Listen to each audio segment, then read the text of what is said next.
সদৌ কোচ ৰাজবংশী ছাত্ৰ সন্থাৰ যৌথ উদ্যোগত আৰু পশ্চিম ধুবুৰী জিলা আক্ৰাচুৰ উদ্যোগত বিশাল জোৰ সমতল। কোচ ৰাজবংশী জনজাতিকৰণ আৰু পৃথক কমতাপুৰ ৰাজ্য পুনৰ গঠনৰ দাবীত বিশাল প্ৰতিবাদী সমতল।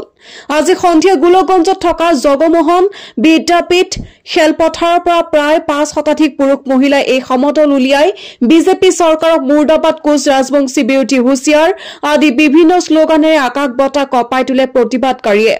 আৰক্ষী আৰু অৰ্ধসামৰিক বাহিনীয়ে এই কাৰ্যসূচীত বাধা প্ৰদান কৰে যদিও আৰক্ষীৰ বাধা নেওচি সমতল আগবাঢ়ে। কোচ ৰাজবংশী জনজাতিকৰণ আৰু পৃথক কমতাপুৰ ৰাজ্যৰ দাবীত এই প্ৰতিবাদ আগন্তুক 2026 বিধানসভা নিৰ্বাচনৰ পূৰ্বে যদি জনজাতিকৰণ কৰা নহয় তেন্তে তীব্ৰ আন্দোলনৰ ভাবুকি প্ৰদান কৰে।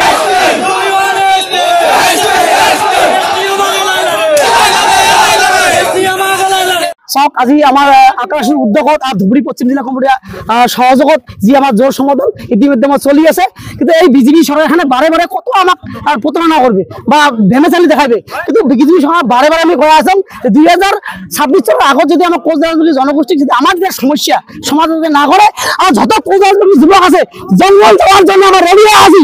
ওই বিজেপি সরকার বারে বারে কৈ আছো শ্যাম কোচ ধুবুৰী জিলা আক্ৰাচুৰ সভাপতি যদি 2026 চনৰ আগত এই সরকারখানে আমার সমস্যার সমাধান না হয় হাজার হাজার যুবক জঙ্গল যাওয়ার জন্য আমার রেডি আছে।